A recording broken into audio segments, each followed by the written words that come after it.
Maksudnya? Asalnya dari mana, orang mana? Asalnya dari mana? Pertanyaannya tidak relevan sekali. Ya udah, kalau nggak mau jawab nggak apa-apa. Begini, bukan nggak mau jawab, ya. Saya jawab saja. Saya jawab saja. Ya, kalau saya itu lahir dan besar itu di Sumatera bagian selatan. Ya Bang ya. Saya Solo Bang. Oh Solo. Begini, Bang. Ya. Sebentar Pak Kresno Putro. Saya tanya dulu. Anda ini penuhan Yesus atau penuhan Muhammad? Dua-duanya bukan. Di KTP tertulis apa? Islam. Oh berarti penuhan Muhammad. Oke baik silakan. Bukan. Saya ada dasarnya Bang. Pak Kresno, begini ya Pak Kresno ya. Saya ini sudah mendalami Al-Quran sudah 13 tahun. Banyak orang Islam tidak tahu apa definisi mempertuhan. Nah, kalau kita baca Al-Quran, mempertuhan itu artinya membuat dirimu menjadi hambanya, takluk kepadanya. Dan umat muslim itu takluk kepada Muhammad, hamba-hambanya Muhammad. Makanya saya bilang umat Islam itu penuhan Muhammad. Salah Bang, pengertian Abang itu salah, nggak benar seperti itu. Oke, baik kita mau diskusi yang baik ya Pak Kresno ya. Iya. Oke, Pak Kresno ada Al-Quran di situ? Ada. Oke, apakah Pak Kresno masih sudi membacanya? Tiap hari Bang. Oke, coba buka Quran surat Al-Jathiyah nomor 23. Udah itu aja. Nggak mau kan? Enggak. Atau saya yang bacakan dari sini Pak Kresno? Ya, bacakan. Baik, saya bacakan dari sini. Oke. Sambil saya bacakan, saya mau bilang begini. Kalau menurut Al-Quran, ada nggak orang-orang yang mempertuhan manusia? Ada, tapi itu... Oke, ada nggak orang-orang yang mempertuhan hawa nafsu? Ada, tapi itu dilarang oleh Allah. Iya, memang dilarang. Makanya dilarang, iya. Berarti ada orang yang mempertuhan manusia kan? Ada, tapi dilarang. Ada. Muhammad manusia nggak? Iya. Muhammad manusia nggak? Manusia. Berarti masih ada peluang nggak Muhammad itu dipertuhan? Masih ada, tapi tidak boleh. Dan kalian lah orangnya. Tapi tidak boleh. Bukan. Saya jelaskan Bang. Silakan. Orang Islam itu mengikuti Rasulullah, itu yang diikuti itu ajarannya. Apa yang dilakukan oleh Rasulullah. Ibadahnya, perilakunya, hubungan kemasyarakatan dan lain-lain. Itu yang diikuti. Oke. Sudah? Kalau orang yang mengikuti ajaran setan, melakukan perintah-perintah setan, menurut Anda dia bertuhan kepada Allah apa kepada setan? Kepada setan. Iya. Tapi itu dilarang oleh Allah. Kita jangan bicara masalah dilarang dulu. Kita bicara mengenai kriteria. Oke. Kriteria orang-orang yang mempertuhan setan adalah orang-orang yang mengikuti ajaran-ajaran setan, melakukan kemauan-kemauan setan, betul?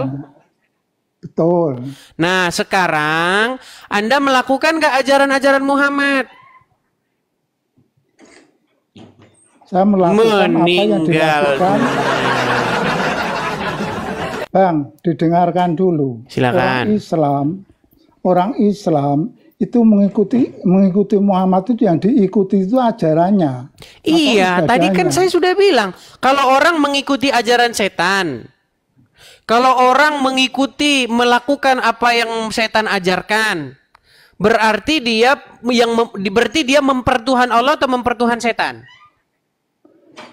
Mempertuhan setan kalau seperti itu. Berarti kalau orang mengikuti ajaran setan disebut mempertuhan setan, betul? Betul. Anda mengikuti ajaran Muhammad nggak? Yang saya ikuti itu cara ibadahnya Rasulullah, perilaku ajaran Muhammad, betul? Seperti, iya. Iya, sama. Anda mengikuti ajaran Muhammad, artinya Anda mempertuhan dia. Bukan begitu, Bang. Tafsirnya salah, Abang itu. Sekarang gini aja. Oke, baik, Bang, gini ya. aja lah. Sekarang gini aja. Sekarang Bisa nggak seorang muslim itu membantah Muhammad?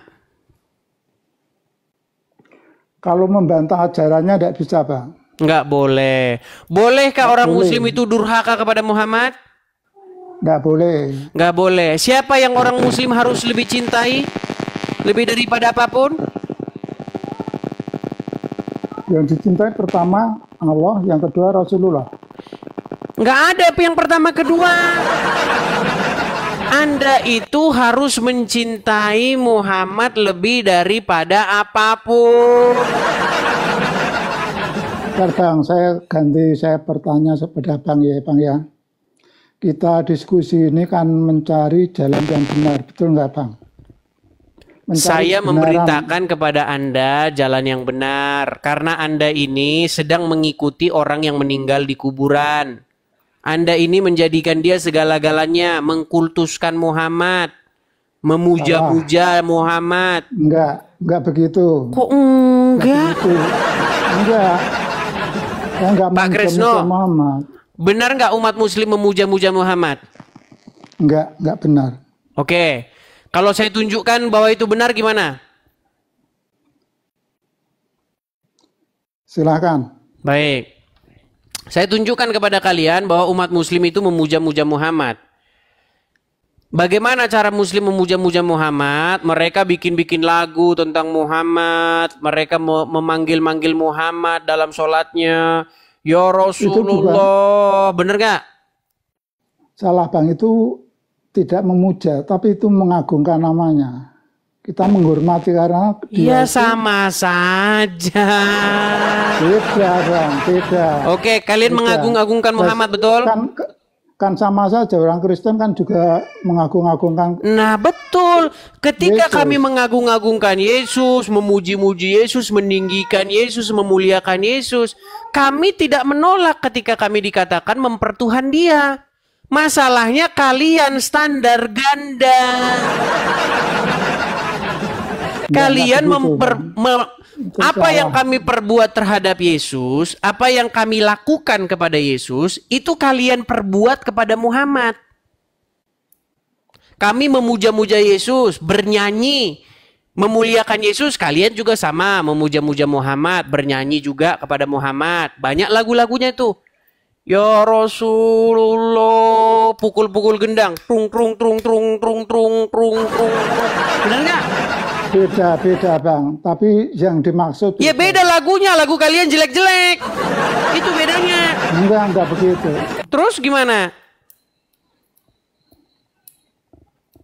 Enggak begitu, Bang. Yang dimaksud orang Islam itu mengikuti Muhammad, itu yang diikuti itu cara beribadahnya, cara bergaulnya, segala pokoknya yang diikuti. Iya, makanya saya bilang kalian telah membuat Muhammad itu sebagai Tuhan kalian. Bukan begitu. Salah. Oke, sekarang saya tanya, Muhammad menikahi anak di bawah umur nggak? Itu sebetulnya nggak di bawah umur, Bang. Itu ada penjelasan yang sering mendengar. Pak Kresno, Muhammad menikahi Aisyah waktu Aisyah umur berapa? Menurut catatan hadis. 17-18 tahun.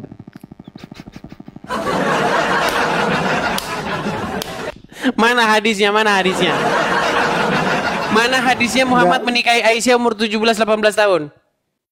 Jangan tanya hadisnya, tapi saya sering mendengarkan, Bang. Makanya saya bilang teman-teman, seorang Islam ketika dia menjelaskan agama Islam, disitulah dia akan menipu, bahkan menipu dirinya sendiri. Bang, saya mau tanya masalah ketuhanan Abang ya, Bang ya. Lari kemana-mana, yang dibahas ini lompat ke sini. Enggak, masalahnya begini, Bang. Apa? Masalahnya begini. Saya itu sejak lahir itu udah beragama Islam. Jadi saya sama sekali belum pernah mempelajari masalah agama, terutama agama Kristen. Jadi saya ini sebetulnya juga ingin tahu sebetulnya. Oke. Ingin tahu orang Kristen itu Tuhannya siapa, yang disembah siapa. Saya belum tahu terus terang. Ya, karena Anda tidak tahu apa itu disembah, apa itu Tuhan, itu masalahnya. Orang Ya, Tuhan saya ingin aja Anda tahu. nggak ngerti Tuhan itu apa, gimana? Dia tahu Tuhan itu yang Maha Esa, yang Maha Kuasa.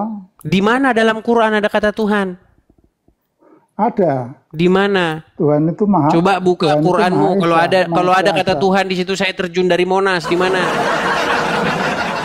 Ada, Bang. Banyak. Ya dari tadi Allah. ada aja suruh nunjuk satu nggak bisa. Allah. Allahu Akbar itu sudah menyatakan bahwa Allah itu Maha Besar. Di Al-Quran banyak. Allah Kata-kata itu Allahu Akbar. adanya abad ke-7 setelah ada Muhammad. Sebelum Muhammad lahir, Allah itu nggak ada. Ada, Bang. Gimana? Soalnya menurut Islam, Allah itu yang Maha Awal. Jadi Allah belum itu ada bahasa apa-apa, apa Allah memangnya? tidak ada. Bahasa Allah Arab, Bang. itu bahasa apa sih?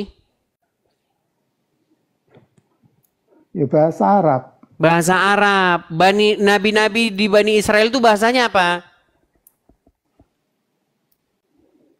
Saya kurang tahu malah masalah Ya itu. kurang tahu ya gimana. Asalnya. Gini loh Pak Kresno Putro. Nabi-nabi yang diklaim oleh Al-Quran sebagai nabi-nabi Islam seperti Musa, Isa, Daud, Sulaiman. Itu semuanya itu pakai bahasa Arab atau enggak? Saya belum paham, Bang, itu. Belum paham. Itu. Makanya saya bilang Allah itu Tapi- adalah nama tapi Tuhan yang dipromosikan Muhammad. Kemudian ditempel-tempelin ke nabi-nabi sebelumnya. Nabi-nabi sebelumnya nggak ada yang kenal Allah. Allah itu siapa? Nggak dikenal itu. Allah itu Tuhan baru yang diperkenalkan Muhammad. Kemudian ditempel-tempelkan ke nabi-nabi terdahulu. Dan pekerjaan Allah itu tiada lain adalah menuruti hawa nafsunya Muhammad. Abang tahu dari mana itu? Saya tunjukkan ya. Saya kalau ngomong Pak Trisno, saya itu nggak pernah ngomong tuh berdasarkan kebencian, berdasarkan fitnah. Saya nggak pernah ngomong begitu. Yang ngomong itu adalah Aisyah sendiri. Bahwa kerjaan Allah itu cuma nurutin hawa nafsunya Muhammad. Istrinya yang ngomong, kok saya istrinya langsung yang ngomong. Saya balikin kamera saya nih. Baik.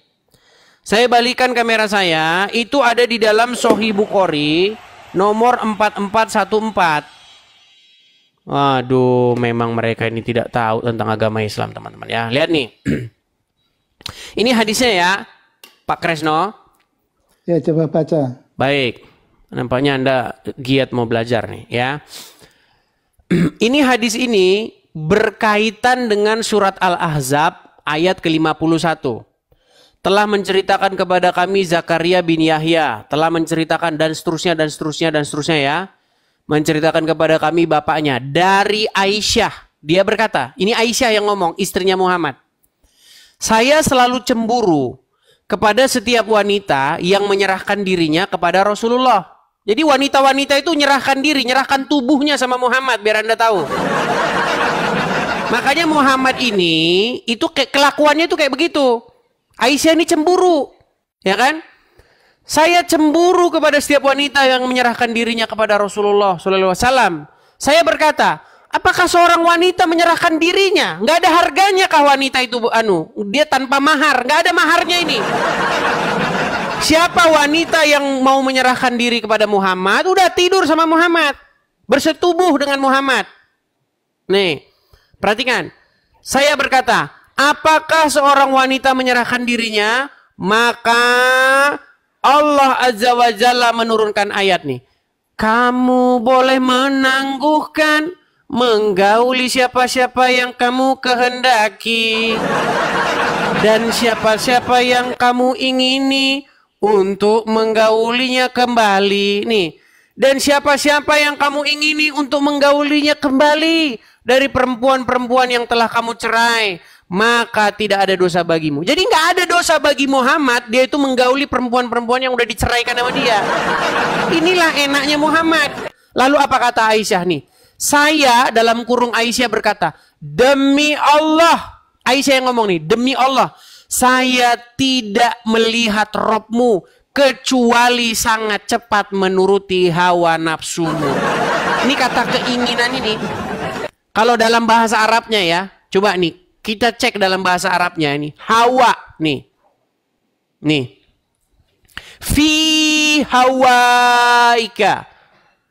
Hawa nafsu. Jadi Aisyah itu nggak pernah lihat Allah kecuali menuruti hawa nafsunya Muhammad. Makanya saya bilang Pak Tresno, Allah itu tiada lain adalah Tuhan karangan Muhammad yang dibuat oleh Muhammad untuk memenuhi hawa nafsunya. Ini yang ngomong tuh Aisyah. Saya tidak melihat Robmu kecuali sangat cepat memenuhi hawa nafsumu. Kalau ada kata kecuali, itu berarti yang semuanya itu dikesampingkan. Contoh, tidak ada Tuhan kecuali Allah. Berarti nggak ada Tuhan kecuali Allah. Nah ini juga begitu. Saya tidak melihat Robmu kecuali sangat cepat memenuhi hawa nafsumu. Gimana Anda ini yang ngomong Aisyah kok? Yang ngomong tuh Aisyah. Bukan saya yang ngomong. Gimana? Kalau saya yang ngomong fitnah namanya. Ini udah istrinya sendiri berkesaksian. Wanita-wanita boleh menyerahkan dirinya kepada Muhammad tanpa mahar. Bahkan Muhammad boleh menggauli perempuan-perempuan yang sudah dicerai. Gak ada dosa bagi Muhammad itu. Coba, apa tanggapan Anda? Kalau itu saya nggak mampu untuk menafsirkan, Bang. Kan sudah saya bilang, mustahil Anda masih Islam di detik yang sama Anda mengerti agama Islam. Makanya saya mengatakan begini, seseorang masih Islam karena dia nggak ngerti agama Islam. Tahu orang-orang yang pergi ke dukun menggandakan uang? Tahu nggak? Kenapa orang pergi ke dukun menggandakan uang? Karena dia nggak tahu. Kalau dia tahu, mustahil dia pergi ke dukun menggandakan uangnya. Itu keadaan Anda seperti itu. Anda masih Islam itu karena Anda nggak tahu Islam itu apa. Makanya habiskan saja waktu dalam satu malam. Coba, semalam Anda aja mau mendalami agama Islam. Satu malam aja. Anda buka Al-Quran, baca, dalami, buka hadis. Satu malam aja. Malam itu saya pastikan Anda akan tidur dengan nyenyak. Dan pagi-paginya Anda merasa lega karena Anda sudah terbebas dari ajaran-ajaran yang gak masuk akal. Dan pagi-paginya Anda akan telepon tukang loak. Halo bro, ini tukang loak, nomor tukang loak ya. Tolong datang ke sini. Mau ngapain bro? Tolong ini angkat Quran sama hadis-hadis ini dari rumah saya. Itu kalau Anda mau sungguh-sungguh mendalami agama Islam. Tapi enggak bakalan tuh Bang, enggak bakalan karena Anda tidak mau belajar. Kan sudah saya bilang, habiskan semalam saja, nggak usah banyak malam. Satu malam aja Anda belajar agama Islam. Karena Anda nggak mau. Itu masalahnya.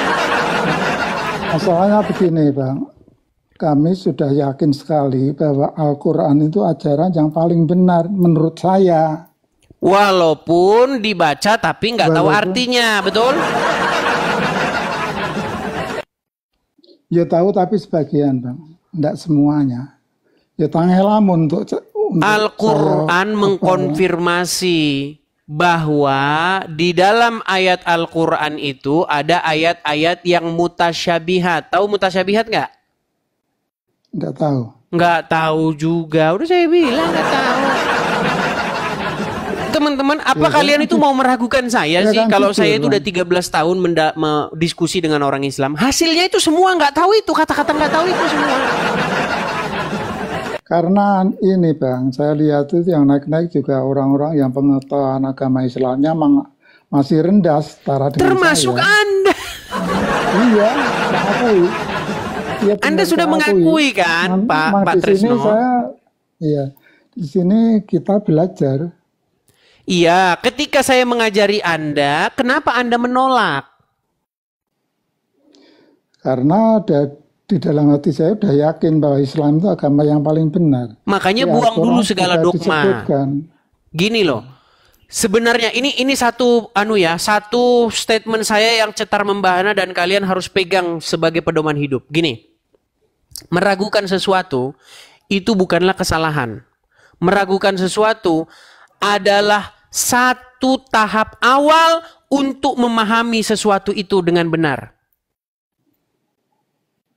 Jadi perhatikan, meragukan sesuatu itu bukanlah satu kesalahan, tetapi sebuah langkah awal untuk memahami sesuatu itu dengan benar. Jadi kalau Anda meragukan sesuatu, jangan takut. Misalnya Anda meragukan Quran nih. Jangan Anda, nanti ya kafir nanti nih saya meragukan Quran. Bukan. Itu langkah awal Anda untuk memahami Quran yang sebelumnya tidak pernah Anda pahami dengan cara demikian. Jadi jangan takut meragukan sesuatu. Itu bukti bahwa Anda sedang berpikir. Kalau Anda cuma yakin, yang penting yakin. Tahu kan ada gambar di jalan raya mancing, ya kan? Yang penting yakin, bos. Mancing di jalan raya, yang penting yakin. Kalau cuma yang penting yakin, ngapain kesini? Jangan yang penting yakin, kita itu harus bernalar. Iman yang bernalar. Masalah Jangan iman gini, yang nggak Pak. punya nalar. Yang penting yakin. Mana? Karena begini, kadang-kadang orang itu tidak bisa menjelaskan, tapi tahunya itu kadang-kadang ya dari ceramah, dari ustadz, dari orang-orang yang lebih pandai. Oke, Pak Kresno. Paham, Dari hadis tahu, yang barusan tapi kita tidak baca. paham, tapi tidak bisa menjelaskan. Kadang-kadang orang itu ada banyak, enggak cuma 1-2 orang seperti itu. Oke, dari hadis yang barusan kita baca.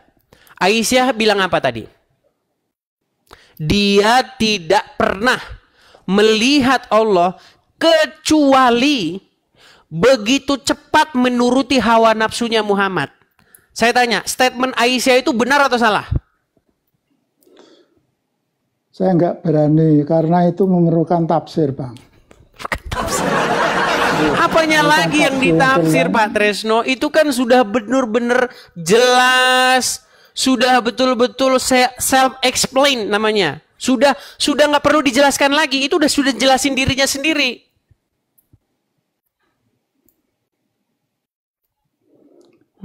Sulit. Mentafsirkan. Gimana? Enggak, kalau saya itu menurut saya itu perlu penafsiran ahlinya. Di orang Islam itu tidak semua orang boleh menafsirkan, Bang. Apanya lagi yang ditafsir? Kan ada perempuan-perempuan, wanita-wanita menyerahkan diri kepada Muhammad tanpa mahar. Dia menyerahkan diri kepada Muhammad itu. Lalu Aisyah ngomong,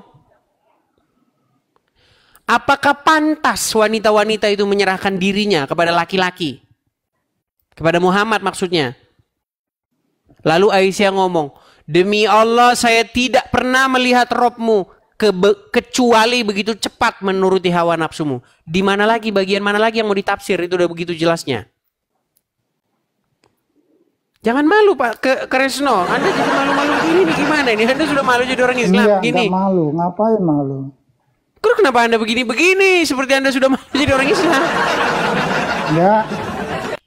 Coba, ada malu. yang mau saya tanya sama Pak Kresno, di bagian mana ayat itu yang perlu ditafsir? Hadis itu tadi. Enggak, saya tadi mengatakan bahwa Bang Edis kemarin menafsirkan masalah orang yang menuhankan hawa nafsu itu, penafsiran Bang Edis menurut saya itu enggak benar. Baik, gini. Kita pakai standar kan. Gini Pak Kresno, berarti Anda sudah menyimak dari kemarin-kemarin. Sebuah perbuatan, gini, suatu perbuatan itu harus didefinisikan yang sama sekalipun pelakunya dan objeknya itu berbeda. Paham nggak maksud saya? Iya. Coba saya ulangi ya. Sebuah perbuatan harus didefinisikan dengan perbuatan yang sama sekalipun pelaku dan objeknya berbeda. Contoh. Kalau ini ada air. Di dalam gelas ini ada air. Saya masukin ke mulut, saya telan. Perbuatan itu disebut apa? Minum kan? Iya. Walaupun pelakunya ganti, airnya ganti, perbuatan itu tetap minum. Siapapun pelakunya, apapun jenis airnya. Setuju? Setuju. Mau yang melakukan Pak Kresno kalau begini, tetap minum. Udin kalau begini, tetap minum. Yang diganti mau diganti air, mau diganti alkohol, mau diganti apa, tetap minum namanya. Betul? Betul. Nah sekarang begini. Menurut Al-Quran, orang yang menyerahkan dirinya, menaklukkan dirinya, sehingga dirinya wajib mengikuti orang tersebut, mengikuti sesuatu tersebut, disebut mempertuhan. Setuju? Setuju. Oke, sekarang kenapa ketika itu diganti objeknya Muhammad, lalu Anda nggak mau itu menuhankan? Contoh, saya kasih contoh. Ada Udin. Udin patuh sama setan. Tahluk sama setan. Mengikuti apapun perintah setan. Berarti dia mempertuhan setan nggak? Betul. Nah, kalau setannya diganti nih, setannya diganti. Sekarang Muhammad. Udin tahluk kepada Muhammad. Patuh kepada Muhammad. Mengikuti apapun yang diperintahkan Muhammad. Sama nggak perbuatan itu mempertuhan? Sama, tapi kan Mulai. bukan mulai Bang. Yang Abang sampaikan itu tidak benar. Sebetulnya orang Islam mengikuti, tadi sudah saya sampaikan, orang Islam mengikuti Rasulullah, itu yang diikuti itu cara ibadahnya. Tadi kan sudah saya sampaikan. Cara ibadahnya, perilakunya, tingkah lakunya, perbuatan sehari-harinya. Iya, itu namanya mempertuhan. Beda Bang, beda. Makanya saya bilang, ketika kita bicara dengan orang muslim, misalnya saya sama Pak Tresno kondangan, ya toh, saya ambil nasi segini, saya ambil ikan segini, saya ambil daging segini, sayur segini. Pak Tresno bilang, tuh orang Kristen makannya banyak. Tapi kalau Pak Tresno melakukan hal yang sama, ambil nasi segini, ikan segini, sayur segini, nggak mau dibilang makan banyak. Ini beda karena berbeda. Makanya saya bilang kalian tuh standar ganda. Kami berseru-seru kepada Yesus. Ya Yesus, ya Yesus. Kalian berseru-seru kepada Muhammad. Ya Rasulullah, ya Rasulullah. Kalian nggak mau dibilang mempertuhan Muhammad. Ketika kami berseru-seru di gereja, manggil-manggil Yesus di gereja, nangis-nangis, kalian bilang, orang Kristen lagi nyembah Yesus. Giliran kalian melakukan hal yang sama, ya Rasulullah, nangis-nangis kalian. Ya kan? Kalian gak ngaku, kalian mau nyembah Muhammad. Pokoknya kalian ini serba standar ganda pokoknya.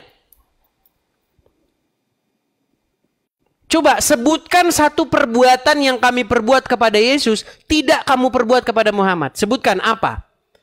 Kami harus mencintai Yesus lebih dari apapun. Ketika Yesus berbicara dengan seseorang di dalam Injil, apa kata dia begini? Guru, izinkan aku mengikuti kamu. Tapi biarlah saya izin pulang ke rumah untuk minta izin kepada orang tua saya. Apa kata Yesus? Barang siapa yang membajak tetapi menoleh ke belakang, dia tidak layak. Umar bin Khattab, cerita itu diadopsi sama orang Islam. Umar bin Khattab pernah berbicara dengan Muhammad. Apa kata Umar? Ya kan? Sesungguhnya semua ini tidak aku lebih cintai daripada engkau, kecuali diriku sendiri. Apa kata Muhammad? Ketahuilah, tidaklah beriman seorang muslim Jikalau aku tidak lebih dicintai daripada dirinya, lebih dari apapun, lebih dari orang tuanya, lebih daripada hartanya, bahkan lebih daripada nyawanya sendiri. Lalu Umar bin Khattab berkata, sekarang ya Rasulullah, aku lebih mencintai engkau ketimbang diriku sendiri. Itu. Jadi sebenarnya kalau Anda mau sungguh-sungguh mendalami agama Islam, sebenarnya sosok Muhammad itu ingin menyaingi Yesus. Makanya menurut pandangan saya, Muhammad itu the false Messiah, Mesias palsu.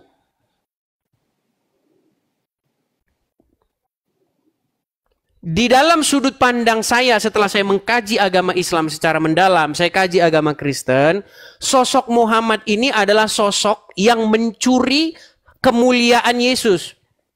Orang itu harusnya menaklukkan diri kepada Yesus, mengikuti Yesus, taat, patuh, tunduk kepada Yesus, tapi dicuri sama Muhammad.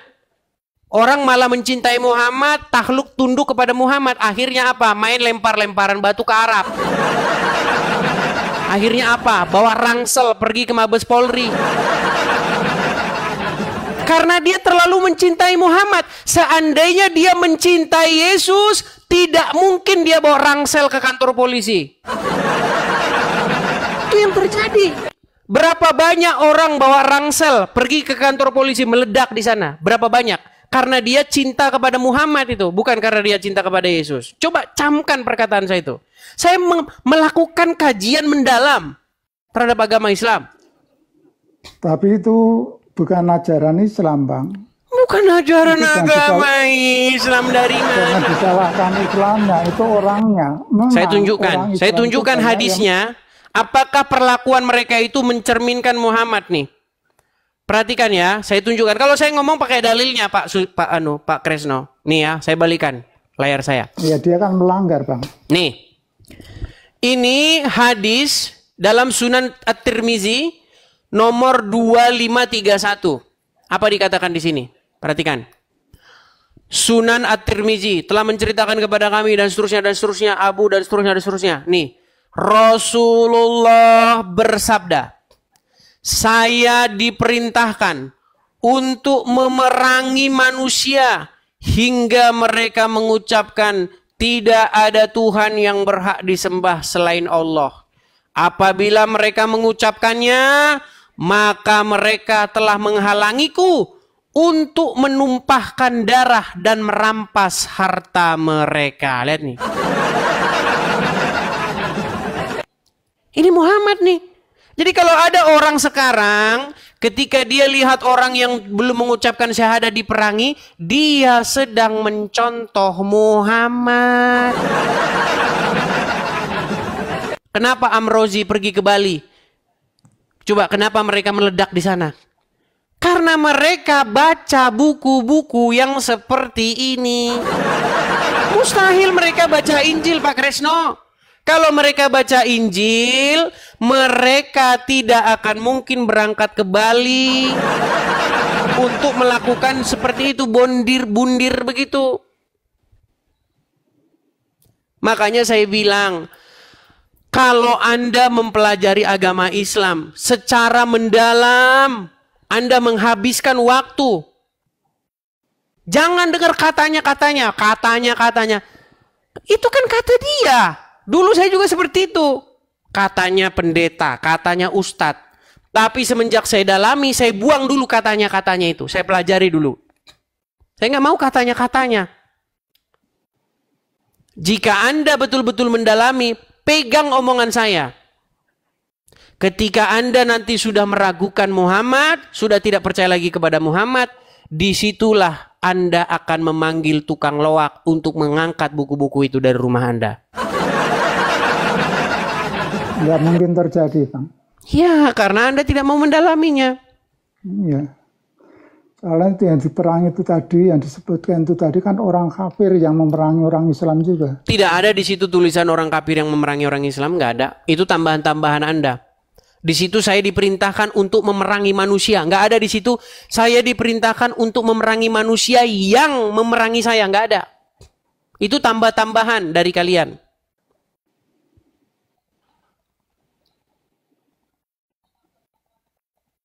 Nih, saya akan tunjukkan ya bagaimana yang terjadi ketika orang Islam membaca Al-Quran. Nih, saya tunjukkan ya.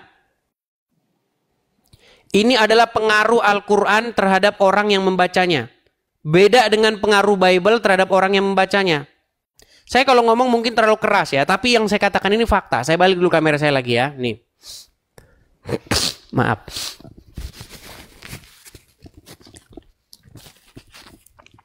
Maaf ya. Nah nih, saya tunjukkan. Ini adalah seorang Muslim yang dia pergi ke salah satu kantor polisi di Polsek ya. Nih, saya perbesar. Nih, pesan terselubung pelaku bom bundir. Nih, apa isinya? Nih, KUHP, hukum syirik, tapir, perangi para penegak hukum setan. Quran surat At-Taubah 29. Ini ditemukan di motornya ini. Makanya saya bilang, sebelum terlambat, buanglah buku-buku yang membuat Anda menjadi telor. Sebelum terlambat, sebelum menjangkiti isi keluarga Anda.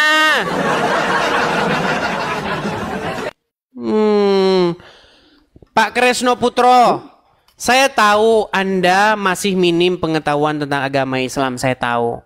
Tapi yang mau saya sampaikan kepada Anda begini, orang-orang seperti itu bukan satu dua. Kalau kita mau melist orang-orangnya, saya rasa satu halaman itu nggak akan cukup. Ya, saya tahu, Bang. Coba Zaskia juga seperti itu, dia berangkat ke Mabes Polri. Terus siapa itu? Perempuan yang masuk gereja, bawa-bawa pisau itu. Siapa lagi? Banyak. Karena apa? Karena mereka terinspirasi dari sebuah buku yang mengajarkan kebencian. Coba, selama Anda jadi Islam, Anda diajarkan membenci orang-orang Yahudi Nasrani enggak? Enggak. Enggak. Enggak. Itu setahu saya, Bang, ya, agama Islam itu mengajarkan suatu kedamaian, penuh cinta kasih. Yang saya tahu. Ya, tetapi itu adalah hasil halusinasi Anda, bukan apa kata Islam sendiri. Kalau kata Islam, itu bukan seperti itu. Bahkan Anda itu tidak boleh berteman dengan non-Muslim. Boleh nggak berteman dengan orang non-Muslim menurut ajaran agama Islam? Boleh nggak mencintai non-Muslim? Kalau menurut saya boleh saja. Iya, tapi itu halusinasi Anda, bukan ajaran agama Islam. Nih, saya tunjukkan dalil-dalilnya. Kita harus tunjukkan dalilnya, teman-teman. Tiap hari, teman-teman, kita harus. Kita nggak perlu jangan capek-capek ya. Nih, perhatikan. Apa kata ajaran agama Islam? Nih, perhatikan. Nih ya. Pengharaman. Ya, jangankan berteman, ngucapin salam aja haram. Nih, perhatikan. Dari Abu Hurairah, Rasulullah bersabda, janganlah kalian memulai salam kepada Yahudi dan Nasrani. Apabila kalian bertemu dengan salah satu dari mereka di jalan, maka desaklah ia ke jalan yang sempit. Nih, faedah hadis, diharamkan memulai salam kepada Yahudi dan Nasrani. Ya kan? Hendaklah menampakkan keislaman dengan mendesak Yahudi dan Nasrani ke jalan yang sempit. Nih, desak mereka ke jalan yang sempit. Itulah ajaran agama Islam. Kalau Anda nggak percaya lagi, saya tunjukkan ustadz-ustadz yang mendukung ajaran itu nih. Makanya saya bilang teman-teman, kenapa sih ada sertifikasi segala-segala? Karena ya itu tadi, ajaran-ajaran seperti ini, itu sebenarnya mau diberangus oleh negara. Tetapi apa? Tetapi negara ini seperti tanggung-tanggung. Iya kan? Nih, saya tunjukkan ini. Ini seorang ustadz. Apa pernyataan ustadz ini? Perhatikan. Saya tampilkan. Bolehkah mencintai orang kafir? Perhatikan. Nih.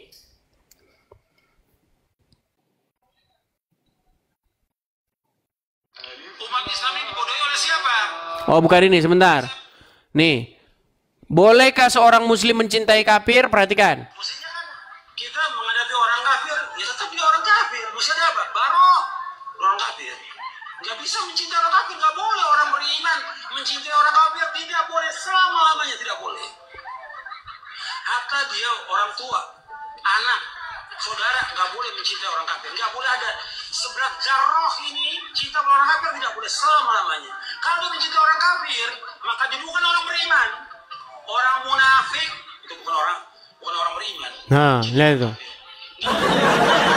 Beriman itu mencintai. Nggak ada orang beriman mencintai orang kafir, nggak boleh. Jadi Itu kalau begini, Anda Bang. katakan Islam mengajarkan cinta kasih, Bentar Bang. Itu Bang, ya Bang ya, dengarkan Bang. coba silakan. Yang dimaksud mencintai itu tadi, yang disampaikan Ustadz itu tadi, itu mencintai untuk menjadikan pasangan hidup. Tapi kalau untuk mencintai terhadap sesama itu boleh. Harus Sama, dipelintir. begitu Makanya tafsirnya. saya punya gambar bagus ya tentang orang Islam ketika saya ajak diskusi ini. Ini gambar bagus nih. Ketika Islam menjelaskan Al-Quran, disitulah dia harus berdusta bahkan kepada dirinya sendiri. Dan ini sedang Anda lakukan, Pak Kresno. Siapa itu yang berkata seperti itu tuh? Anda dari tadi sedang menipu diri. Saya sudah tunjukkan dalil. Anda bilang, oh itu begini. Oh itu begini. Mang begitu Bang. Orang Islam itu menikahi orang kafir tidak boleh. Menikahi orang yang beragama selain Islam Gimana? tidak boleh. Orang Islam kalau menikahi dengan non-Islam, memang itu dilarang oleh Islam. Tapi kalau mencintai dalam sesama hidup, bukan masalah percintaan, itu boleh-boleh saja. Oke, saya tunjukkan lagi dalilnya ya. Kita tidak capek-capeknya ya menunjukkan kepada mereka. Karena tiap hari selalu ada orang muslim baru ya. Baik, ada jemaah baru terus dia di Steve ini, terus jemaah baru terus ya. Baik. Nih ya, saya akan tunjukkan sebuah, jangankan berteman, ya kan? Gini, saya kasih contoh. Misalnya Anda punya tetangga non-muslim, Nasrani, atau Yahudi, atau Hindu, atau Buddha, atau Konghucu. Mereka miskin, tidak memiliki makanan. Boleh nggak Anda beri mereka makan? Boleh. Saya tunjukkan ayatnya. Apakah boleh umat muslim berbuat demikian kepada orang lapar kalau dia bukan muslim? Saya tunjukkan. Memang mereka ini ya. Kan sudah saya bilang, alasan seseorang Islam itu karena nggak ngerti ajaran agama Islam. Gimana sih? Aduh. Perhatikan. Dari Abu Sa'id Al-Khudri radhiyallahu anhu, dari Nabi Shallallahu Alaihi Wasallam, beliau bersabda, jangan engkau berteman kecuali dengan orang beriman, dan jangan memakan makananmu selain orang yang bertakwa. Saya tanya, makananmu yang di rumah itu boleh nggak dimakan selain daripada orang yang bertakwa? Kalau saya pribadi boleh. Dengarkan dulu Bang. Gimana? Dulu. Itu hadis atau apa? Bukan, ini buku itu. gambar. Aduh. Karena begini Bang, yang namanya hadis itu ada yang sahih dan ada yang tidak. Mulai angel.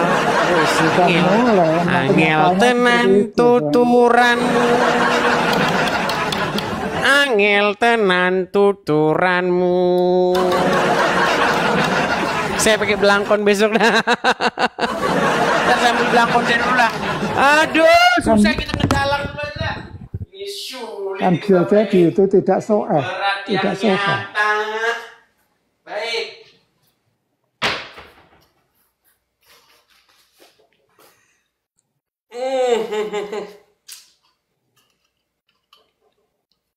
Kita harus galang dulu kita nih. Aduh. Ntar miring Mas Yan. Up. Nah. Yuk silakan. Angel tenan tuturan. Angel tenan tuturan. Sudah saya tunjukkan dalil-dalilnya Pak Krisno. Sudah saya tunjukkan dalilnya ini tidak boleh berteman. Bilang hadis palsu lagi. Ini saya mau gimana? Saya mau gimana terusan? Sungguh nekat yang Pak Tresno, bukan tanpa alasan, bukan tanpa sebab mereka itu membenci orang-orang non-muslim. Itu ada dalilnya Pak Tresno. Jangan menutup mata dengan kenyataan yang ada. Pak Tresno, kemarin dengar berita di Surabaya, kemarin dengar berita di Sukabumi, kemarin dengar berita lagi di mana, Depok atau di mana. Kenapa sih mereka benci bener gitu sama gereja, sama salib? Ada dalilnya. Kenapa orang Islam kemarin di Sukabumi matah-matahin salib itu, nurunin salib? Ada dalilnya. Nabi Isa akan datang mematahkan salib, itu dalilnya. Kalau Anda menyalahkan orang-orang Islam yang menurunkan salib, ya banting-banting salib, besok Anda akan menjadi orang yang menentang Isa yang datang mematahkan salib itu. Coba. Ketika Nabi Isa datang mematahkan salib, Anda nanti akan berdiri di hadapan Nabi Isa. Hei, Nabi Isa, Anda Muslim? Ya, saya juga Muslim. Langkahi dulu kalau Anda mau matahkan salib orang Muslim. Nasrani. Gak mungkin Anda berani ngomong gitu, itu ada dalilnya. Gimana sih? Sampai kapan sih kita ini munafik? Coba tuh satu keluarga, bapak, ibu, anak pergi naik motor. Ngeledakin dirinya itu yang di gereja katedral Surabaya, Sidoarjo. Dengar beritanya? Mereka itu baca-baca buku yang Islami. Tapi Islam nggak ngajarkan kayak gitu, Pak. Tuh kan, masih menutup. Kalau nggak mengajarkan seperti itu, lantas kenapa banyak makin fanatik Islam kok makin jadi seperti itu? Kenapa? Dia itu kan melanggar. Coba sekarang saya tanya, bener nggak tadi? Orang Kristen aja saya rasa juga enggak semua patuh terhadap betul. agama Kristen. Saya setuju. Tetapi ketika orang Kristen mendalami agama Kristen, maka dia akan hidupnya itu mengasihi sesama manusia. Tetapi sebaliknya, ketika kalian mendalami agama Islam, nanti kalau saya ngomong nanti dibilang penistaan agama. Coba, barusan tadi Anda mengatakan nggak bahwa Anda tidak mengerti agama Islam? Kalau menurut saya begini Bang, sebetulnya semua agama itu diajarkan untuk saling mencintai terhadap sesama. Yang beda di antara agama satu dengan yang lain itu cara menyembah. Saya tunjukkan dalilnya lagi ya. Tuhannya. Yang beda cuma itu. Oke. Masalah ke masyarakat, hubungan ke masyarakatannya itu semua sebetulnya mengajarkan sama.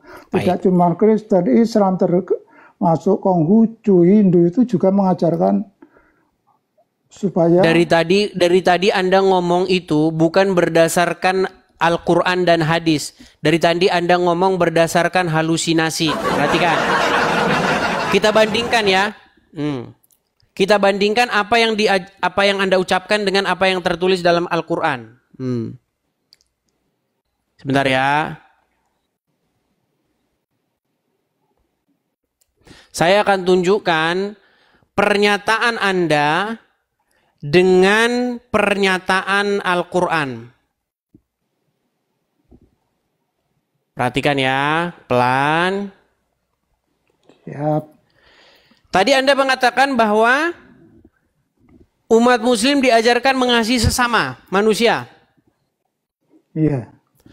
Pernyataan Al-Quran bukan begitu. Pernyataan orang Islam, pernyataan Al-Quran adalah Anda mengasihi sesama muslim, bukan sesama manusia. Saya tunjukkan ayatnya. Perhatikan. Di dalam Quran surat Al-Fat. Ini Quran ya. Quran surat Al-Fat ayat 29. Perhatikan. Muhammad itu adalah utusan Allah. Dan orang-orang yang bersama dengan dia adalah keras terhadap orang kafir, tetapi berkasih sayang sesama mereka. Jadi umat muslim itu berkasih sayangnya sesama muslim. Dari mana di sini berkasih sayang sesama manusia?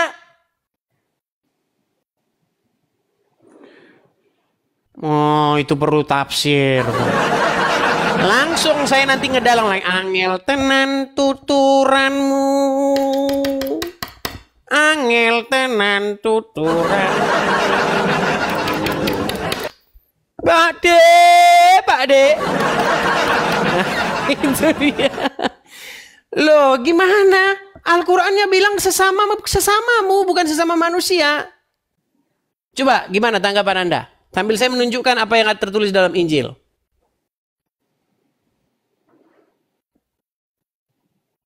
Terdiam dia. Nih, saya tunjukkan dalam Injil. Enggak. Soalnya begini. Bedakan apa yang tertulis dalam Injil ya, Pak De ya. Nih, apa yang tertulis dalam Injil di dalam Lukas pasal yang ke-6.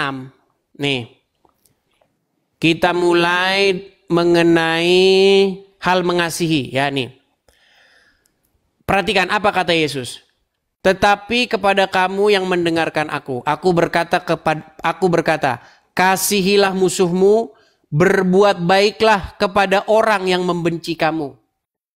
Mintalah berkat bagi orang yang mengutuk kamu, berdoalah bagi orang yang mencaci kamu. Barang siapa yang menampar pipimu yang satu, berikan juga kepadanya pipimu yang lain. Dan barang siapa yang mengambil jubahmu, biarkan ia juga mengambil bajumu. Berilah kepada setiap orang yang meminta kepadamu, dan janganlah meminta kembali kepada orang yang mengambil kepunyaanmu. Nih ya, jika kamu mengasihi orang yang mengasihi kamu, apakah jasamu? Karena orang-orang yang berdosa pun mengasihi orang-orang yang mengasihi mereka. Sebab jikalau kamu berbuat baik kepada orang yang berbuat baik kepada kamu, apa jasamu? Orang-orang berdosa pun berbuat demikian. Tuh, coba tuh ajaran Yesus. Beda jauh dengan ajaran Muhammad, Pak De. Langit dan bumi. Kalau kita, saya kasih contoh. Si Udin baik sama saya. Saya balas baik. Namanya apa? Ya impas. Gimana? Itu namanya impas. Kita nggak punya kelebihan. Tapi kalau si Udin jahat sama saya, tidak saya balas dengan kejahatan. Saya balas dengan kebaikan. Itu namanya saya setingkat lebih maju daripada si Udin. Itulah bedanya. Beda. Ajaran Muhammad dengan ajaran Yesus itu beda. Nah, perbedaan inilah yang terus-menerus saya tonjolkan. Karena apa? Karena banyak orang-orang saudara-saudara muslim Anda mengatakan Muhammad itu adalah nabi yang dinubuatkan oleh Muhammad. Yesus itu menubuatkan kedatangan Muhammad. Karena ajaran Yesus dengan ajaran Muhammad itu dari ajaran yang sama. Beda. Saya cuma mau bilang beda. Makanya saya bilang tahun 2025 pindah Pak. Pindah dari Muhammad ke Yesus. Berhenti dari menuhankan Muhammad jadi menuhankan Yesus. ganti yang menguasai hatimu itu. Saya tahu yang menguasai hati Muslim itu Muhammad. Yang bertahta di hatinya Muslim itu Muhammad. Ganti yang bertahta di hatimu itu jadi Yesus. Jadi pengendalimu itu bukan lagi Muhammad tapi Yesus. Kalau kalau Muhammad jadi pengendalimu, pagi-pagi Anda bangun ambil air, sedot-sedot air. Hembusin. Karena apa? Karena setan bermalam di situ. Tapi kalau Yesus yang menjadi pengendalimu, Anda tidak akan lagi ambil air, bersihin tempat tidur setan di hidung.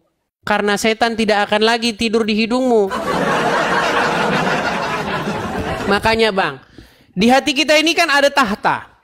Kita bicara metafor ya. Di hati kita ini ada tahta. Siapa yang memerintah di hati kita? Seharusnya yang memerintah di hati kita ini adalah Roh Tuhan, Roh Kudus. Makanya Kristen itu ada lagunya. Roh Kudus, kau hadir di sini. Ada itu. Memerintahlah ya Roh Kudus. Jangan Muhammad yang memerintah di hidupmu. Kalau Muhammad yang memerintah di hidupmu, besok Anda berangkat nyusul itu. Bawa rangsel. Makanya Pak Kresno, coba. Mungkin sekarang Anda nggak percaya dengan omongan saya. Mungkin sekarang omongan saya ini masih Anda anggap musuh. Karena banyak orang-orang seperti Anda. Orang yang nggak saya nyana-nyana, yang nggak saya duga-duga, yang dulu keras kepada saya. Beberapa belas tahun kemudian, ada yang sampai 11 tahun kemudian, ada yang 7 tahun kemudian, ngomong sama saya.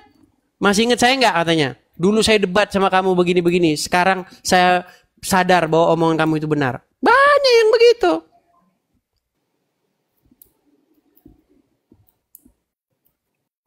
Makanya Anda dalami dululah. Anda perdalam agama Islam itu. Nanti kalau Anda sudah mendalami agama Islam, baru ngomong lagi sama saya. Yang Muslim-Muslim sudah saya undang loh di sini. Yang ngerti agama Islam, ayo. Silakan. Kalau saya ngomong nggak ada dalilnya, baru saya di situ salah. Yang saya ngomong ada dalilnya semua. Coba di bagian mana yang mau Anda bantah, Pak Kresno?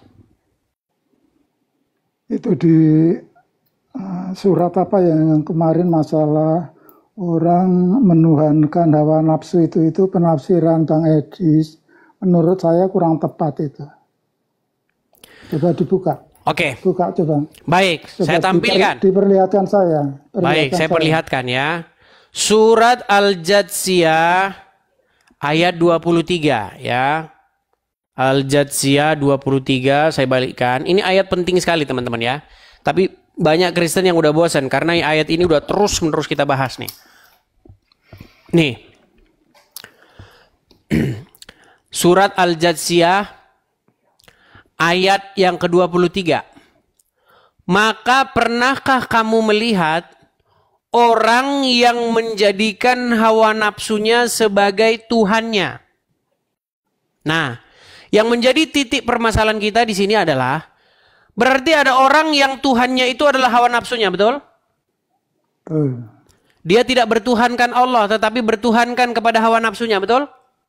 Iya. Nah, karena apa? Allah menyebutkan bahwa mereka ini bertuhankan kepada hawa nafsunya. Karena mereka menaklukkan diri. Karena mereka dikendalikan, dikuasai oleh hawa nafsunya tersebut. Betul? Seperti kerbau yang dicucuk hidungnya. Kemana hawa nafsunya memerintahkan, kesitulah mereka melangkah. Mereka tidak berkuasa melawan hawa nafsunya itu. Setuju? Ya, setuju. Ya, hawa nafsunya misal nih, saya kasih contoh. Misal nih, saya balikan dulu kamera saya. Misalnya Angelina Sondak syahadat, ya kan? Habis syahadat, terus hawa nafsu memerintahkan, hei Angelina Sondak, itu ada anggaran negara, renyah duit itu, ambillah, ambil. Ketika dia mengulurkan tangannya, mengambil jatah rakyat, dimakan sendiri oleh dia, disitulah dia sudah takluk kepada hawa nafsunya itu. Itulah yang dimaksud Al-Quran, bahwa dia telah mempertuhan hawa nafsunya. Setuju? Setuju. Baik, kita sampaikan pada sebuah kesimpulan.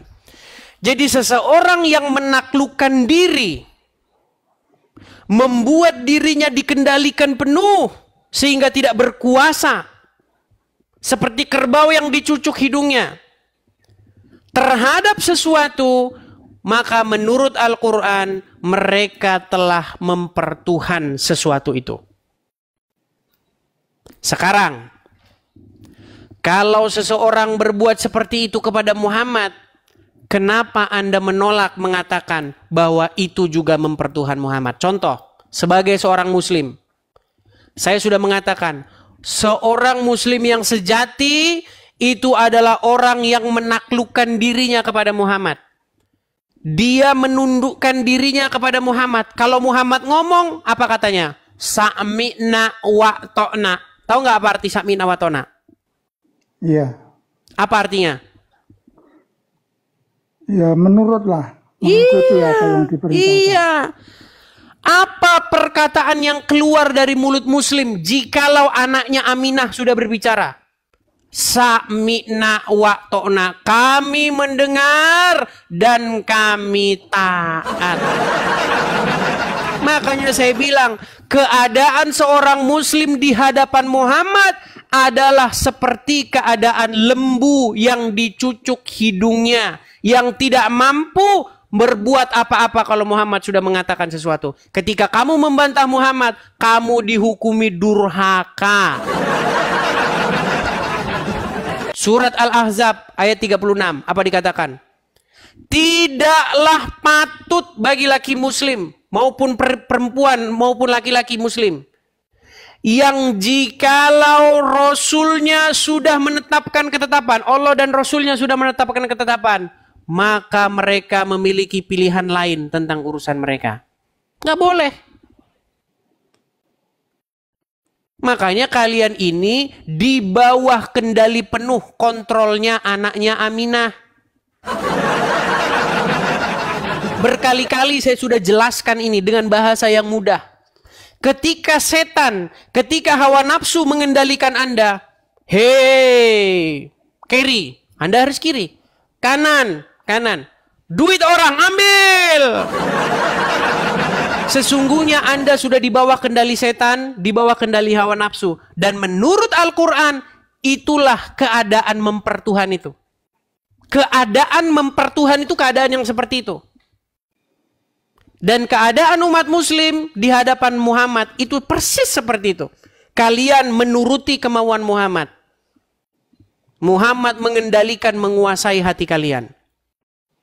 Makanya saya bilang, Muhammad yang ada di hatimu itu buang, ganti dengan Yesus.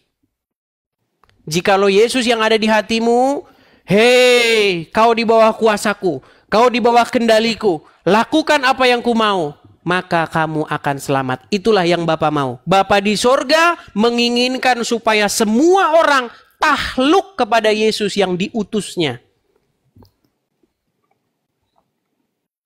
Tuh inti ajaran Kristen kayak begitu intinya. Kalau Anda baca Injil dari A sampai Z, intinya cuma itu. Hiduplah sesuai dengan firman Tuhan. Dan firman Tuhan itu sudah menjadi manusia dan namanya Yesus. Kepadanya lah kita harus menaklukkan diri kita. Ketika kita menaklukkan diri kita kepada Yesus, sesungguhnya di detik yang sama kita sudah menaklukkan diri kita kepada Bapa di sorga. Itu inti kekristenan. Makanya Yesus ingin supaya semua orang hidup seperti Yesus. Jangan seperti Muhammad. Hanya ada lagunya itu. Ku mau sepertimu Yesus, disempurnakan selalu. Tuh. Jadi supaya semua orang seperti Yesus, karakter Yesus. Begitu. Itu intinya kekristenan. Sebentar Bang, merujuk ke tadi ya, ke ayat yang dibacakan Abang tadi itu, saya bukannya menafsirkan Tapi saya berdasarkan ilmu pengetahuan saya. Firman Allah itu tadi, itu mengandung pengetahuan, pemberitahuan bahwa Allah itu sebetulnya melarang orang-orang yang menuruti hawa nafsu. Yang dimaksud seperti itu. Tidak cuma orang Islam, semua. Oke, Semua apakah Allah melarang orang menuruti Muhammad? Melarang mengikuti hawa nafsu. Iya, saya setuju. Allah melarang orang mengikuti hawa nafsunya, saya setuju. Tapi apakah Allah melarang orang menjadikan Muhammad mengikuti Muhammad? Taat, tunduk, patuh sama Muhammad? Ya tidak melarang. Justru malah diperintahkan kan? Iya, tapi itu kan tidak berdasarkan nafsu, Bang. Oke, baik. Di dalam Quran ada satu ayat yang berkata, "Wa ma yantiqu 'anil hawa in huwa illa wahyuha." Tidaklah yang diucapkan oleh Muhammad itu berdasarkan oleh hawa nafsunya, melainkan berdasarkan apa yang diwahyukan kepadanya. Betul? Betul. Baik. Ada satu statement Muhammad yang sangat cetar membahana nih. Apa statement Muhammad? Ingat, omongan Muhammad itu bukan hawa nafsu ya, tapi berdasarkan wahyu. Perhatikan. Iya. Nih. Di dalam sebuah hadis, perhatikan. Perhatikan ini. Ya. Apa kata Muhammad? Perhatikan. Man qala la ilaha illallah Muhammadur Rasulullah dakhalal jannah. Siapa yang mengucapkan la ilaha illallah Muhammadur Rasulullah dakhalal jannah. Semua umat Muhammad sallallahu alaihi wasallam masuk surga. Nabi yang mengatakan. Datang sahabat bertanya, wa in zana, wa in saraf, bagaimana kalau dia berzina? Bagaimana kalau dia mencuri? Kata Nabi, wa in zana, wa in saraf, dia berzina, dia mencuri, tetap masuk surga. Berzina, mencuri, masuk surga. Barusan tadi, sebentar, bisa selesaikan. Barusan tadi, barang siapa, seseorang itu tidak boleh menuruti hawa nafsunya, betul? Iya. Tapi di detik yang sama Allah mengatakan supaya semua orang menuruti Muhammad, betul? Betul. Tapi apa kata Muhammad? Masuk surga orang yang mengucapkan syahadat walau dia berzina, walau dia mencuri. Artinya statement Muhammad, ya kan? Walaupun berzina, walaupun mencuri, masuk surga. Padahal berzina, mencuri itu adalah menuruti kemauan setan. Menuruti kemauan hawa nafsunya, mempertuhan setan. Mereka menjadikan setan sebagai Tuhannya. Itulah kenapa mereka berzina, itulah kenapa mereka mencuri. Tapi kata Muhammad itu masuk surga, yang penting ucap-ucap syahadat. Man qala, siapa yang qala, mengucapkan syahadat itu. Makanya saya bilang syahadat Muhammad hanya di bibir saja. Bang, begini Bang, saya bicara dulu ya Bang ya. Silakan. Bang, untuk versinya orang Islam, kalau yang punya keimanan walaupun sekecil sebiji jahro itu akan masuk surga. Tapi begini Bang, Allah itu maha adil. Walaupun dia masuk surga karena dia mempunyai banyak dosa, dia juga masuk neraka dulu.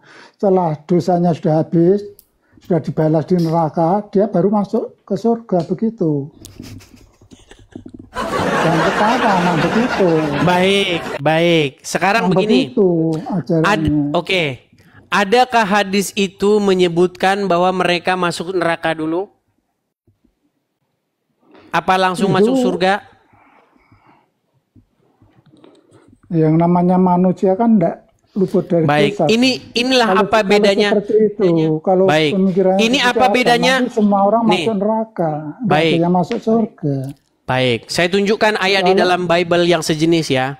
Soalnya begini Bang, Allah itu berfirman, wa ma ya'mal misqala dzarratin khairan yarah, wa ma ya'mal misqala dzarratin saroyaro. Jadi manusia kalau berbuat dosa sekecil apapun Allah akan membalasnya. Begitu juga kalau berbuat baik itu Allah juga akan membalas kebaikannya itu. Baik. Saya akan tanggapi statement oke. Jadi Anda mengatakan barang siapa yang di dalam hatinya masih tersisa iman sebesar biji zarah, begitu ya? Ya. Maka dia akan masuk surga, betul? Betul. Baik. Saya akan tunjukkan ayat yang sejenis di dalam Injil. Inilah bedanya teman-teman. Kalau dalam Islam itu beriman itu di mulut. Kalau dalam Kristen beriman itu nggak boleh di mulut. Perhatikan. Ya, di dalam perhatikan ya. Nih. Yakobus pasal yang kedua. Perhatikan, bagaimana iman itu kalau tidak dieksekusi itu adalah omong kosong belaka. Perhatikan. Sebab seperti tubuh tanpa roh adalah mati. Demikian jugalah iman tanpa perbuatan-perbuatan adalah mati. Jadi kalau orang beriman tetapi tidak dieksekusi imannya itu, tidak dilakukan, itu adalah iman seperti Muhammad. Tadi Muhammad mengatakan apa? Barang siapa yang mengucapkan la ilaha illallah, dia ucapkan syahadat, masuk surga dia, walau maling, walau berzina, betul? Artinya apa? Artinya iman itu, syahadat itu, tidak ada Tuhan selain Allah itu bagi Muhammad. Di bibir doang. Tapi di dalam ajaran agama Kristen sebaliknya. Gak ada iman itu mati kalau dia tidak disertai dengan perbuatan. Jadi kalau orang Kristen bilang, nih, ini juga kritik buat orang-orang Kristen. Gini, kalau orang Kristen bilang begini, Yesus itu Tuhan dalam hidup saya. Saya sudah menerima Yesus sebagai Tuhan. Tapi ternyata itu di mulut saja. Tapi yang jadi Tuhan di hatinya malah setan. Kalau Yesus itu Tuhan, Tuhan itu sama. Ya, kita itu adalah hamba yang mengikuti Dia. Maka kita melakukan apa yang disuruh. Yesus bilang, contoh, Yesus bilang begini. Kasihilah sesamamu manusia seperti dirimu sendiri. Tetapi orang tersebut malah membenci. Berarti orang tersebut tidak menjadikan Yesus sebagai Tuhannya. Dia menjadikan Yesus sebagai musuhnya. Yang dijadikan Tuhan itu setan sebenarnya. Nah, itulah di dalam ajaran agama Kristen tuh iman itu disertai dengan perbuatan, bukan di mulut. Tetapi kalau dalam agama Anda, yang penting diucapkan iman itu. Jangan dieksekusi. Eksekusinya lain. Di mulut mengucapkan syahadat, eksekusinya maling dan berzina masuk surga. Tapi kan tidak semua orang toh Bang. Orang yang benar-benar keimanannya dibuktikan misalnya dengan menjalankan sholat itu kan termasuk mengamalkan. Berpuasa, sholat itu kan mengamalkan agama Islam. Iya, makanya iman dalam agama Islam itu dieksekusi dengan gerakan-gerakan. Ya kan? Habis itu maling dan berzina. Yang penting gerakan begini. Nah, dalam ajaran Kristen enggak. Ajaran Kristen itu meninggalkan segala ritualisme yang enggak berguna. Ajaran cuci tangan. Ya kan? Nah, Islam kan juga enggak mengajarkan untuk berzina, maling. Cuci hidung. Makanya dalam ajaran agama Kristen itu yang penting itu adalah eksekusi yang bermanfaat bagi orang lain. Contoh, membantu sesama, menolong orang miskin, membantu janda-janda yang kesusahan, memberikan mereka ini apa namanya? Makanan lah, bahasa sederhananya. Itu ibadah yang sejati. Membongkar belenggu-belenggu, membongkar perbudakan-perbudakan. Itu bukan Islam itu begini. Coba saya tanya manfaatnya orang lain apa manfaatnya kalau Anda begini. Coba Anda begini, ada yang bilang begini, ada yang bilang begini, ada yang bilang begini, macam lah itu gini. Manfaatnya buat orang lain apa? Anda kayak gitu 5 kali sehari itu manfaatnya gunanya bagi orang lain apa saya tanya? Sholat itu bukan untuk orang lain Bang. Sholat itu untuk diri sendiri. Survei membuktikan bahwa orang sholat tidak merubah karakter orang itu. Ketika orang sholat, habis itu nggak berubah ininya. Begitu Tapi banyak nggak orang semua sholat, orang, habis Bang. sholat dia, bahkan semua habis orang. Jumatan Maaf, mereka Bapak, langsung aku. merusak, merusak yang di anu itu, yang di Sukabumi kemarin. Tapi itu, Itu kan pulang bukan Jumatan ajaran itu Islam. gimana Anda? Dia itu kan bukan ajaran Islam. Dia itu Bukan ajaran agama Islam. Coba pelanggar sebentar, aturan Islam matahin dia. salib itu ajaran apa? Ajaran agama apa? Nggak ada tuh. Nggak ada. Isa akan datang mematahkan salib, bener nggak? Ya itu ada. Itu ada. Tadi nggak ada, sekarang ada. Ya kalau Isa mematahkan salib itu memang sudah dijelaskan. Iya, Nah, itu jadi ajaran Anda sesat. jangan mengatakan itu bukan ajaran agama Islam. Itu ajaran agama Islam, matahin salib. Itu ajaran agama Islam itu. Oke lah, Pak D. Kita undang dulu muslim yang lain ya. Kita lanjut lagi besok ya. Oke. Oke, baik. Terima kasih Pak D. Kresno Putra.